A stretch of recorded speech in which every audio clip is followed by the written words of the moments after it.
Ronald Reagan has a quote. I think it fits him really well. Ronald Reagan said, "The greatest leader is not necessarily the one who does the greatest things. He is the one who gets the people to do the greatest things." I think that describes Monsignor very well. We have 6 speakers with us today who will say they have all assured me they will be short messages. We will see. The first one is the President and CEO of Christi Health, and we can welcome Jeff KORSMO.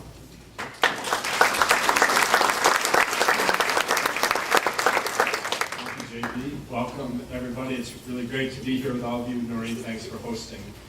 Monsignor, you were one of the first faces I saw about exactly 3 years ago now when I was in a big room interviewing for the job that I did. You had a big smile on your face, and since that very day you've been close to me, and I know for years there are many of my Via Christi colleagues here who would thank you profusely for the years you spent on our board. Years ago you were a chaplain for us, and you've done so many other things. I thought about you, and words can't possibly do it. Even this weekend you're sending me great ideas about, and they're truly great ideas about opportunities. But I thought about the words that I would use to describe you. Friend is someone with whom there's mutual affection. Confidant is a trusted friend. A guide is somebody who shows the way to others. A pastor, in a sense, is a spiritual overseer. An intermediary is a mediator and a go-between. You've been those things for me and for probably all of us, many of us in this room. You've been all these things for me from the start. For Jenny is not feeling well, couldn't be here tonight, but I know both of us have felt welcomed incredibly by you and the entire community, and you and Dave Strom is in the room are probably the 2 people who were most important for us as we decided that this was the right place for us to come. A few months after I arrived, my father turned very ill and died, and you were there in such a powerful, beautiful way. I wish you blessings as you move to part of the country where I lived for a while in St. Augustine, that area, and I know I'm going to put out the word to the priests that I know there that a great one is coming, and I already put out word, as I told you to my friends at Mayo, that there's a guaranteed spot on the list of some position down there if you need your care taken care of by them. But we've all been blessed here in this diocese, and I know all of us at Via Christi are thrilled for you, but we stand higher and taller because of your presence with us, and we walk forward to this future, challenging as it is, in much better shape because you've been with us. Thank you very much.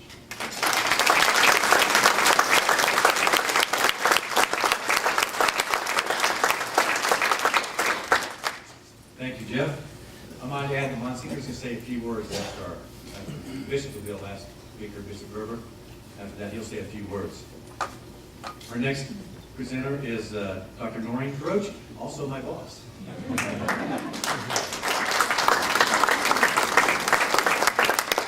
he didn't say was that he was my boss for the first 4 years because he was chair of the board. And Monsignor was responsible for that. I simply just call him my guardian angel. And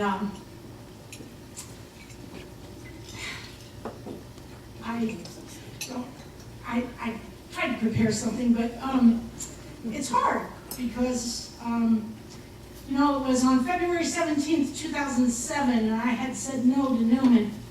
I got an email from Monsignor. Oh, Thursday, yesterday, and today, our next candidate has been in the city and on campus. You are still fresh in everyone's memory. And he goes on. I know you wrestled mightily with the decision. I would not want you to live in that state of anxiety for a long time. One of the former Via Christi gentlemen said it took 3 asks from Via Christi to get him to come to Wichita. Have we used up our 3 yet? And he went on to say incredibly flattering things to me, and then said, if there is any interest on your end, I'd be happy to carry the torch for you. As I say, I hope I have not used up my 3 asks. Thank you for taking the time to read this and test whether God may be in here somewhere. However, I do not claim special knowledge of God's way, so I trust your discernment as well. Thanks for listening. And from that, I said, after I got another message and another one from Marstall, John Marstall, one from JV, I said, okay, gentlemen, I'll come back in.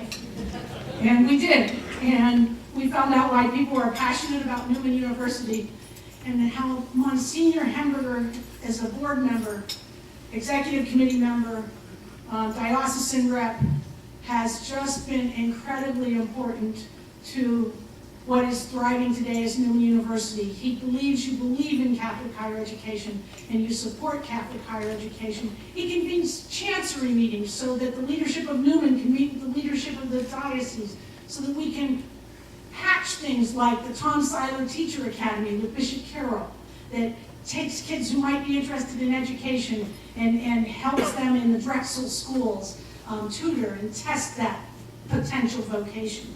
The Masters in Theological Studies that has been so well received throughout this diocese and now is reaching to other dioceses would not be here without Monsignor Hemberger's support. You know, you said to the people on the boards when you had an appreciation dinner last January, I think it was, you quoted Mark 4, the measure you give will be the measure you get, and still more will be given. You have given and given and given to so many and throughout this diocese, and I just hope that you can feel the gifts that we've all received because you have given so much.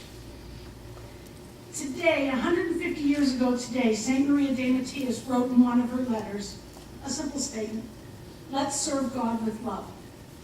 You have served God with love, you've served all of us with love.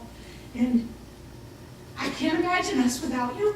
And I know that it is good for you, and it is good for maybe all of us that you get to have this opportunity to enjoy. And Bob and I will so miss our golf outings, but we'll come see you in Augustine, and you'll come here too.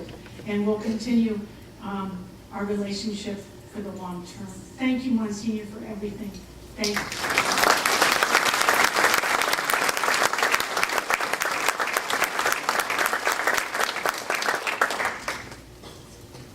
In the early years, Helen Burkamp helped establish the Marriage Encounter location in El Dorado, Kansas. Monsignor's help. She's like that.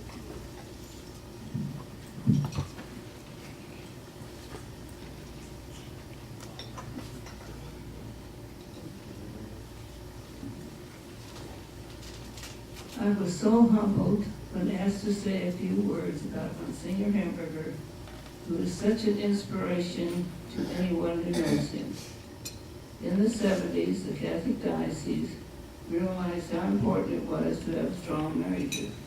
Father Bob was especially involved with marriage encounter weekends, as he was the diocesan director of leadership for marriage encounter. At that time, the weekends were held in hotels, motels, or any other available space. My late husband Bob and I were aware of a 4-story building in El Dorado that was vacant. It had been used as an orphanage for 17 years, and a home for the elderly and has since been vacant for over 6 years. We decided it might be a perfect place to hold the weekends. We then asked permission from the then Bishop David Maloney for the building to reopen for these weekends. 1 year later, he called and gave his blessing to proceed. When we went to get the key to the building, the gentleman in charge of the building said, "The building has been condemned." But Father Bob, in his quiet manner, took the keys anyway. Inside was a large kitchen, 2 dining areas, over 40 rooms, and a beautiful contemporary chapel with stained glass windows. As we walked each room, Father Bob had such great vision for them, for each of the rooms, including the room the pigeons had roosted in. Father Paulo Borning just recently talked about that room. Every pigeon in the state must have left their token of appreciation. Bob had the vision that what Father Bob had the vision that what happened at the center would strengthen family life and would impact the whole diocesan family. Under his leadership, there was a retreat held every weekend for several years.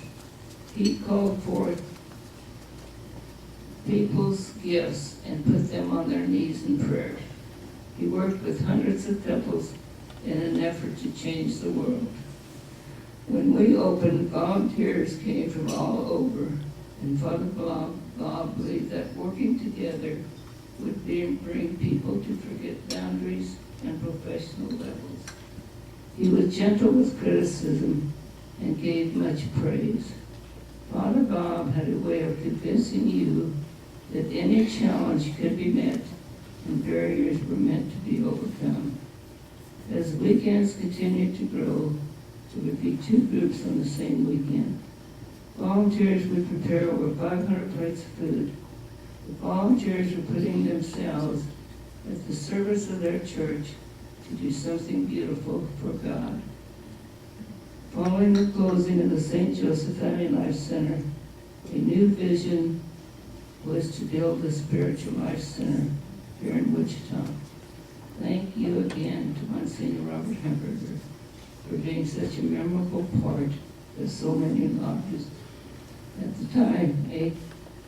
At the same time, a tremendous thank you also for the many other dedicated bishops, priests, couples, and all the thousands of volunteer hours spent, even behind the scenes, for a beautiful experience for so many people over the 10 years at St. Joseph's Family Life Center in El Dorado.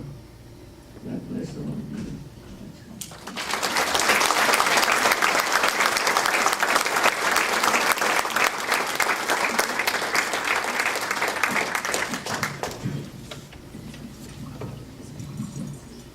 Thank you, Helen. My wife and I went there 33 years ago. Thank you much.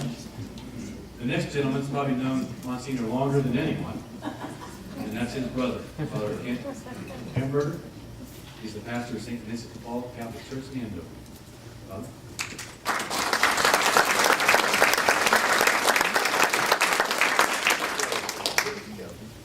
To put my remarks in context, I have to tell you that Bob is my much older brother. By 16.5 years. And while all of you are talking and thinking about Bob as this wise and gentle shepherd, I want you to know that my first memories are quite different. I can credit Bob and my other older brothers for helping me get rid of my temper. People remark, how calm I am in all situations, but you can credit Bob for that. However, it wasn't done through any type of kind encouragement or good advice. Instead, they teased me so that I would get mad. And as I got mad with Bob and my older brothers would tease me even more, seeing how mad and how stirred up they could get me. And they just enjoyed it so much. I quickly learned that there was no benefit to me of having a temper tantrum. The other thing Bob was known for on the farm was finding ways to get out of physical labor. He said no one would believe that, because of how hard he works now. But he was trying to convince me that typing was physical labor. But this led him to come up with creative ideas to fix these problems, such as imagining the idea of a air-conditioned tractor cab. Unfortunately, he was born 20 years too early to enjoy such comforts. He also came up with other labor-saving ideas and was really great at talking my brother Glenn into building these ideas for him. I think of that how different people talk about how he got them to do various things. It is priest that I have seen this ability, to reimagine problems, issues in very creative ways, many times coming up with just the insightful words or phrase that reframe the situation to allow everyone to see it in a new way. Also seeing that ability to delegate work to others, which he practiced so well with his brother Glenn on the farm. He's always been able to inspire and encourage others to use their gifts. With his reputation for getting out of physical labor on the farm, I was most impressed when I was a kid growing up and as a teenager to see how hard he worked as a priest. It was just such a contrast.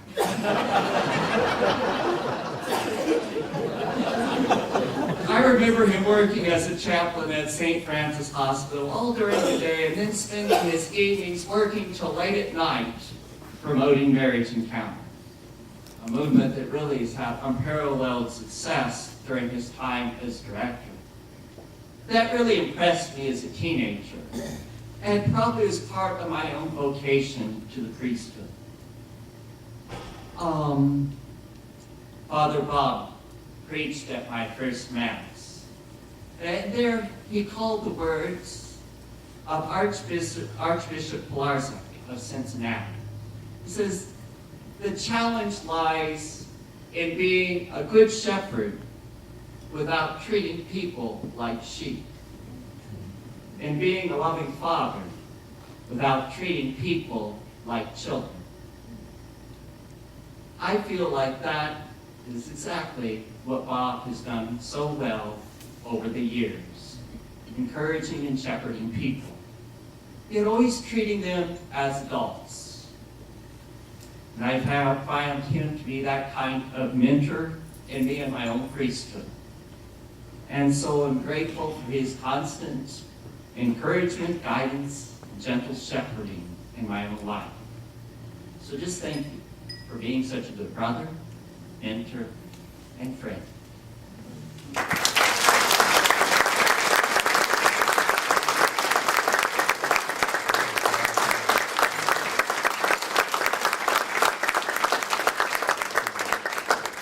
Thank you, Father Kent.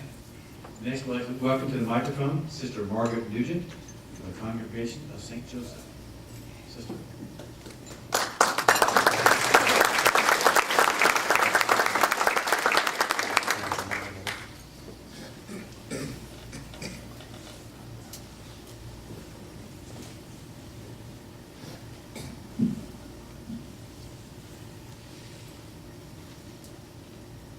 It's a privilege for us to be able to express our thanks as to what a blessing it is for us to have Monsignor as our chaplain for 26 years. He is both our chaplain and our friend. Many years ago, Sister Cecilia Bush described him as our hero, and we still claim that to be true today. Let's look at his many gifts of spiritual leadership. Monsignor's manner when presiding in our Eucharistic celebrations is one of grace, simplicity, and hospitality. He has a way of calling us to transform the pain and frustration of our daily lives into hope and anticipation. He has a wonderful gift of preaching. In his homilies, he often recalls an incident or experience from his own life that affords an opportunity for each of us to relate the scriptures to our daily living. His awareness of the world's problems and all that challenges us to consider our own action in the face of the needy people all around us. His passion for justice is obvious and courageous. We must note his concern for the least fortunate, especially for our Wichita poor and neglected, as seen in the service of his service at the Lord's Diner, or his dedication to prisoners in the Sedgwick County Jail, where he offers them the sacraments. Bob is both a blessing for our sisters in their illness. He always takes time to get to know them, and so is a great comfort to them when they're in these during those difficult days. This thing is kind of in my way. I can't decide with my bifocals. At funerals, one of the most touching things he does is to lean over and kiss the casket just before it leaves the chapel for the final journey to our cemetery. Some of the sisters who witnessed that for the first time, they were brought to tears. Those of us who have witnessed this for some time are so appreciative of his love and respect that he shows to our deceased sister.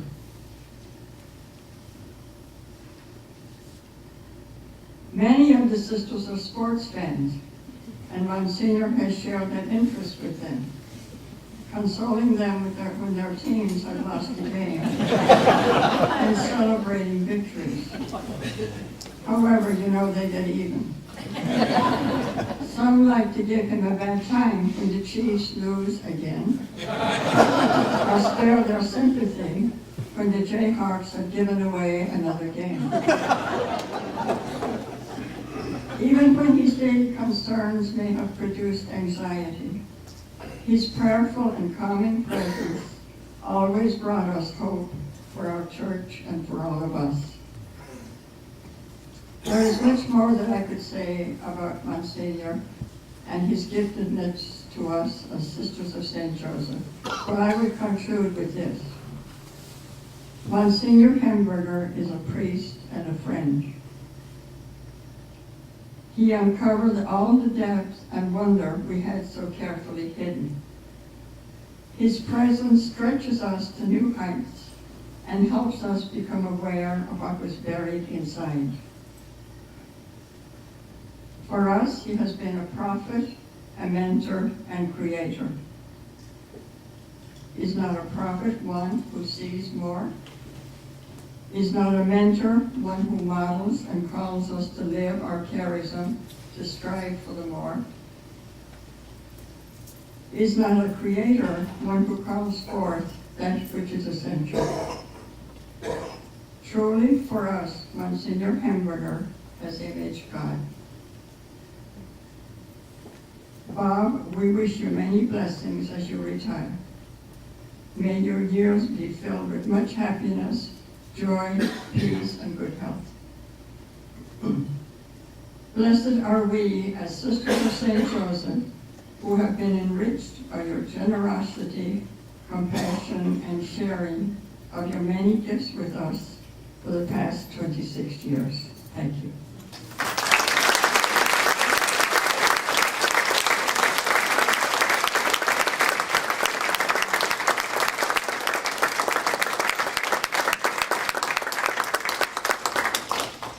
Thank you, sister.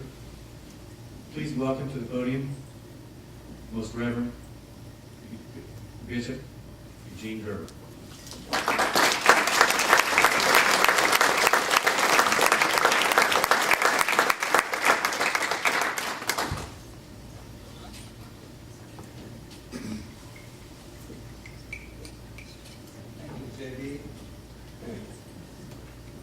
I didn't bring the umbrella to escape the rain.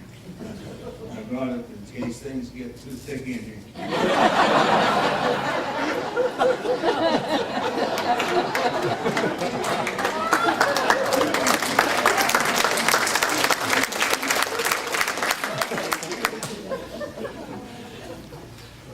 Well, Bishop Kenny, I don't know where you are, but it's great to have you here. I knew by the time that I got to the microphone a lot of the characteristics and the gifts and traits of Monsignor would have been touched upon. So I want to do something like Jesus did. He resorted to parables and to signs and symbols. And in that way he captured more than volumes could capture, and they tended to endure forever. And they were put down in writing. Because I also realized that as St. John ended his gospel after giving just 8 signs of the many that he could have given.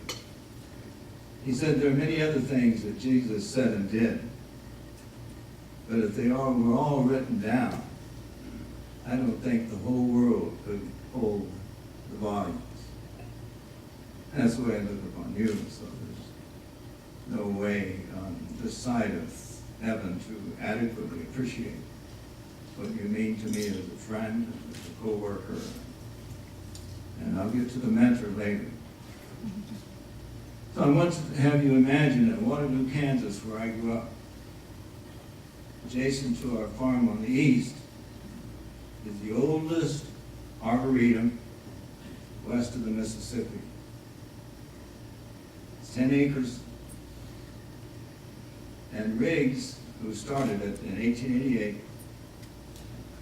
went around the world to get different species of trees that would survive in that wonderful soil and the spring that was close to the surface. And there are still now 60 different species of trees in that 10 acres.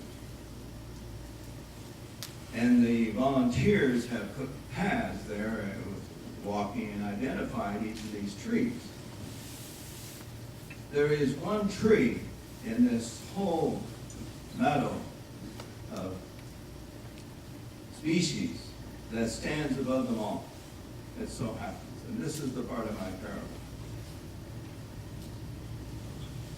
There is something in you, Monsignor, that stands above us all. And it is something in you that stands above all the species of your gifts and your talents and your charisms.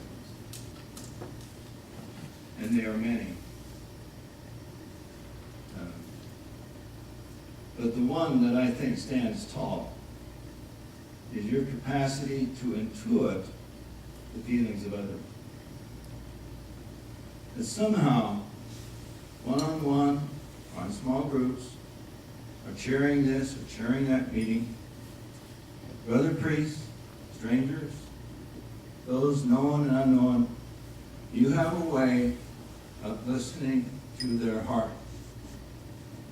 And you have done that with me. And I know I'm the better for it. When I asked you to go to Catholic University to get a license in canon law, I was actually afraid that he would come back heady. It's not uncommon for people with high degrees in canon law, John Gilson accepted. It's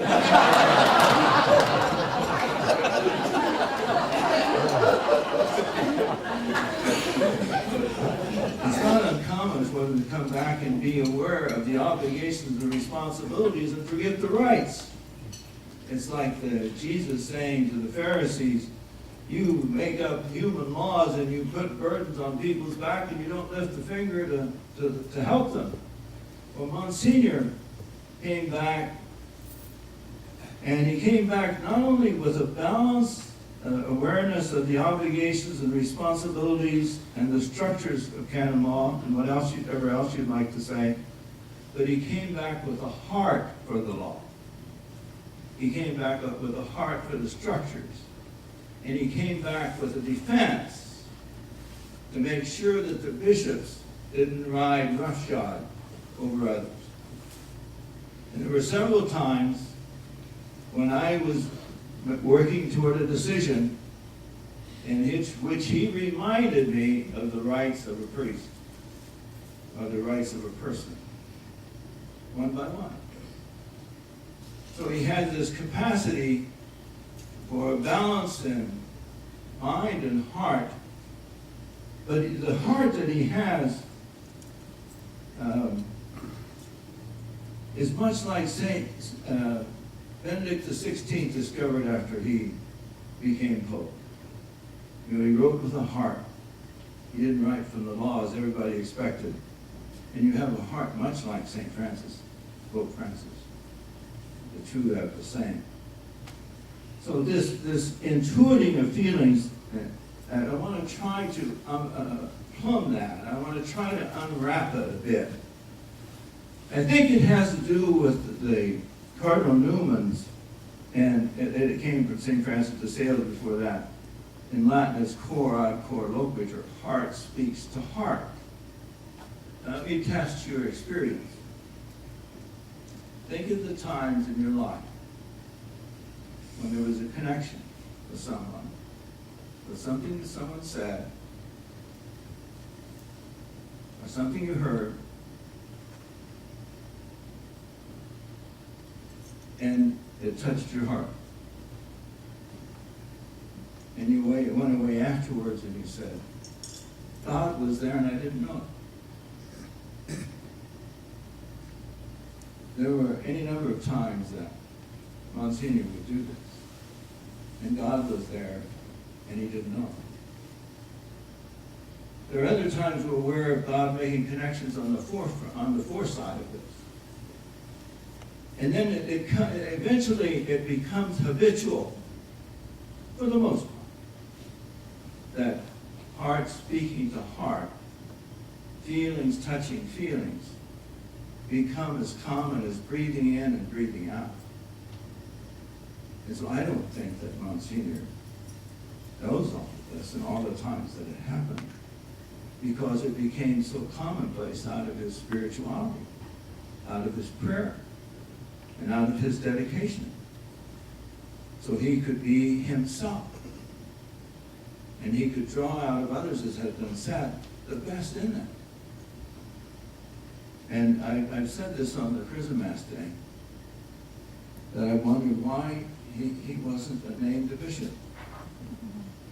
And the answer is, at this stage of my life and his, that God had a higher plan for him, and that was to form bishops. And that's a much more difficult task than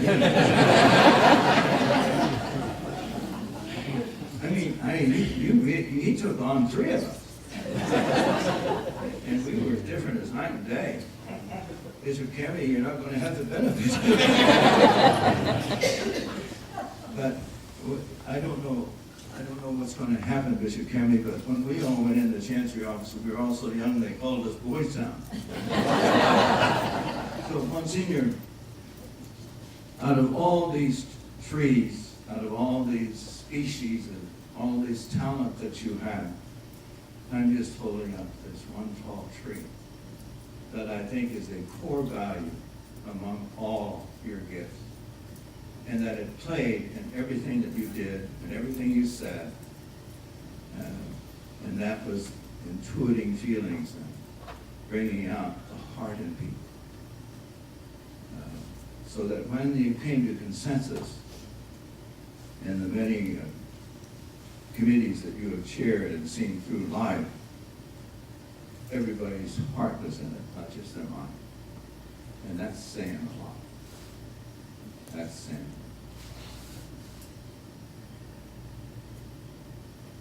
I'm tempted to go to someplace else, but I think I'll resist the temptation. Monsignor, I've emailed you this, and I'm happy to say this in public. I am mourning your going. And I can't imagine my life without yours. And I can't humanly imagine the diocese without you being here. But I know God has his ways, and the time has come for you to make the decision to do what you're doing. And when you come to St. Augustine and Hall of Fame for golfers, and you're inducted, will you please invite us all?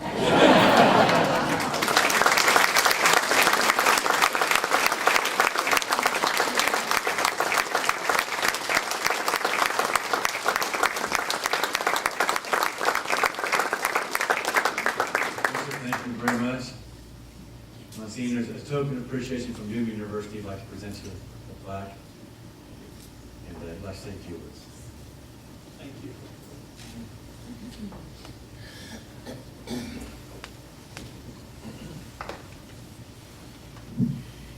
I prepared a few remarks, but they just seem so small compared to the greatness. I feel for all of you being here, thank you. After working a hard day, to take time to come here, to be, for even a moment or two of greeting, what generosity. Thank you so much. I remember when I was first ordained, I had a strong will, strong determination. There were two things I was never going to do. I told God this: you can ask anything, but I don't want to ever spend a day in that chancery. Please spare me a canon law.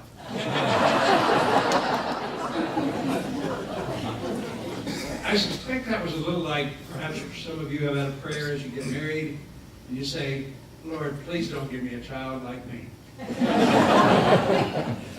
sure enough, it happens. What a journey it's been, these 44 years of priesthood. I was 3 years in a parish. Bishop Maloney then asked me to go to St. Francis Hospital. Spent 9 years in healthcare as a chaplain, 10 years in marriage encounter, and those were wonderful years. I believe that really built a foundation for so much. We have released the Holy Spirit, and thanks to you, Helen and Bob. It built a foundation for stewardship. It built a foundation for the generosity of vocations we have in this diocese. And then in 1982 or 83, Bishop Gerber returned to the Diocese of Wichita from Dodge City. Sure enough, he asked me to study canon law. But how can you say no to him? And I returned then in 1985, began work in the chancery. Those two prayers were, God has a sense of humor. I had some excellent tutors there in those early years in the 80s. Bishop Gerber, of course, Bishop Gilmore. In 1998, Bishop Gilmore, he left for Dodge City, and suddenly it was thrust upon me to step into this role of leadership. And I didn't feel ready. But I remember something Bishop Gilmore told me, Bob, you're ready. You're ready. But I think the person that recognized more in me than I could ever see in myself was Bishop Gerber. I don't know what you saw, but you saw gifts and uncovered gifts that have unfolded in these 30 years since then. Thank you for seeing gifts and possibilities in me that I didn't realize I had. But have you ever noticed about Bishop Gerber an amazing ability? He leads by listening. He respects people and he listens. That's the one thing I tried to learn from him, and I hope I have learned, an ability to listen better. And then from that, consensus, all these things he was saying about me really flow from him. Consensus, compassion. I've been so privileged to be such a part of such great efforts as work with our elders at Catholic Care Center and the design and building of the assisted living Chapel of Mercy there, which is a beautiful place of prayer. The Lord's Diner. It was the coming together of stewardship and service, at least among us. The Diocesan Synod with Bishop Olmsted. And then I had a chapter in my life that was just one of the most awful and painful things.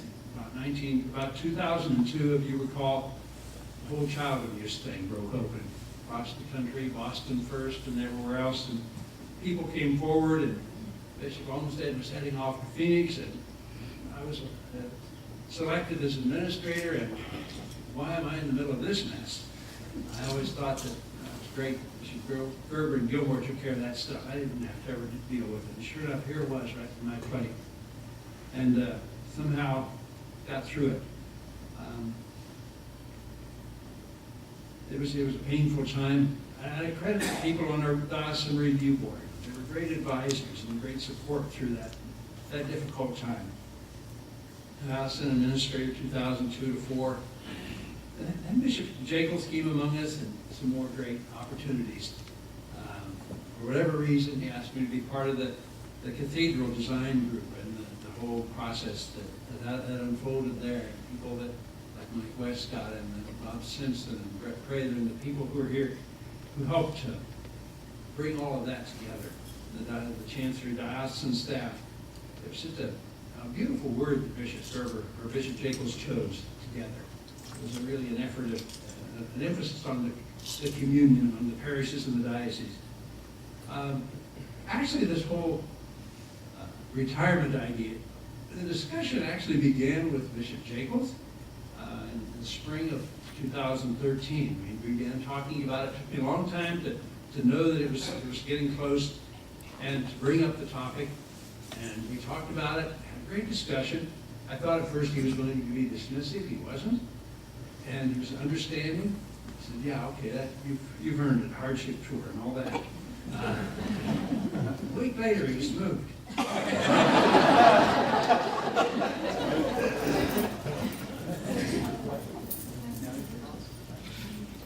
I think it's time now. It is time for that to happen.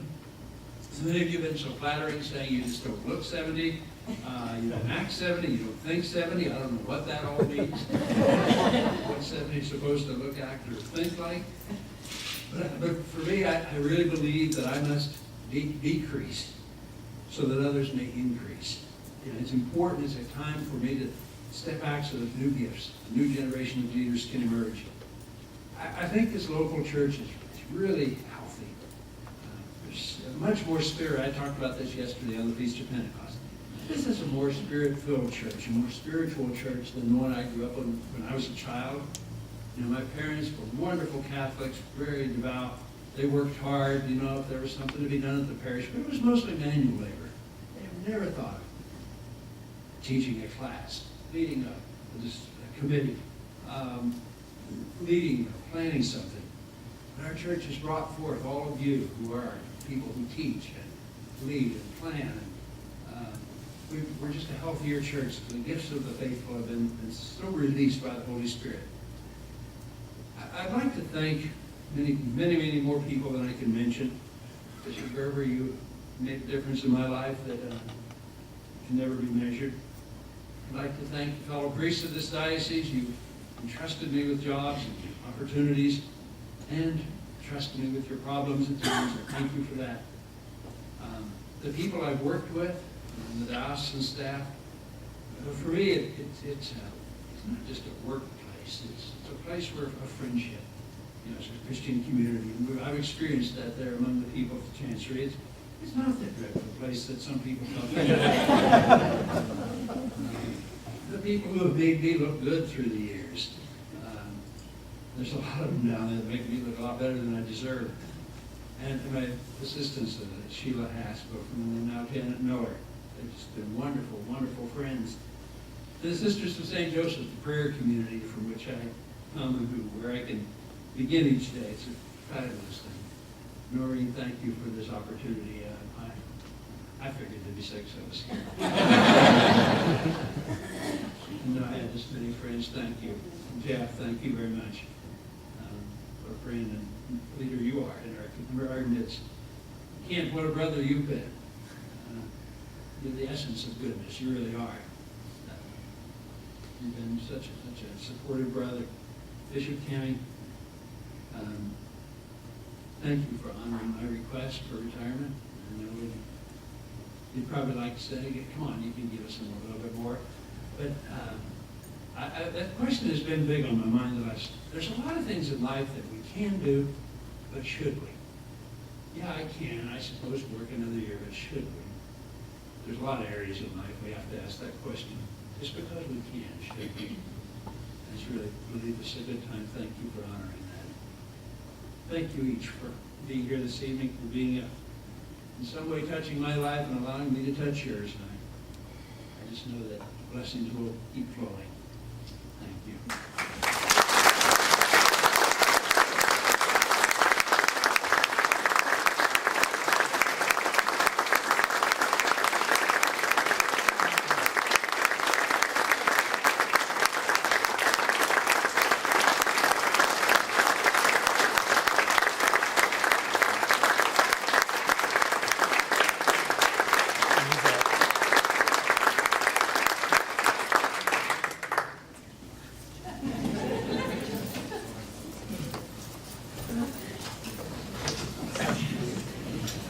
Well, I just want to thank everyone for being here. Thank you, Monsignor, for allowing us to do this. I actually told me he didn't get a choice, since he surprised all of us. Bishop Kemi, welcome. thank you for being here. If you would like to say any words, we didn't want to force a microphone on you, but we certainly, if there's something you'd like to say, we would take a moment and listen.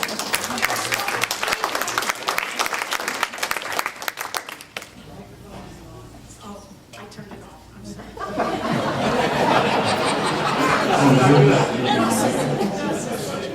I am the one in the room who has, well, I don't have any really ground to say what all of you have said because I haven't had the experience, but just in the short time that I've been here, when that goes back till the day of my announcement, when Monsignor, I think I called you first, I think, that's how it was, and then I got used to his late night emails.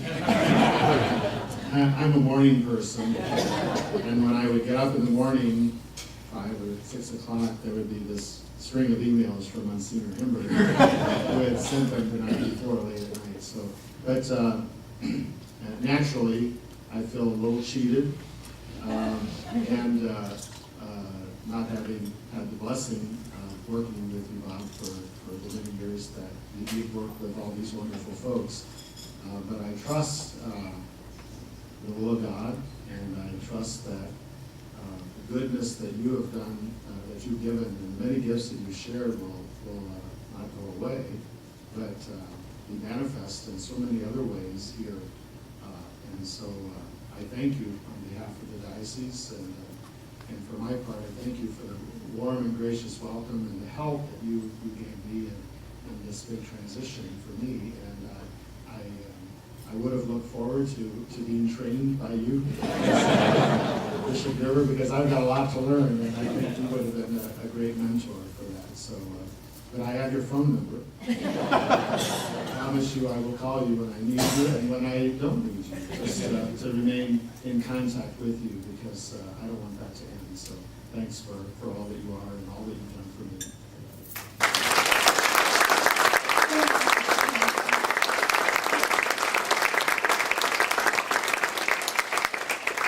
And so, Father Bob, somehow we will all go on.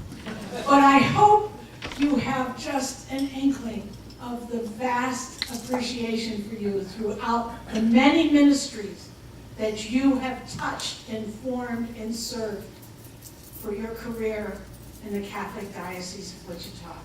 Thank you for all that you've done for all of us. We are the better for your presence and your leadership and your service. God bless you. And many, many happy rounds of golf.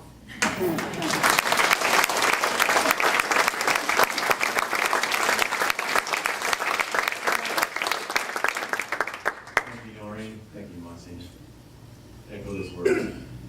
Feel free to mingle for a while here. There's more food at both tables, some more drinks, so mix, and I'm sure Monsignor will take your greetings. Thank you all for coming to Newman.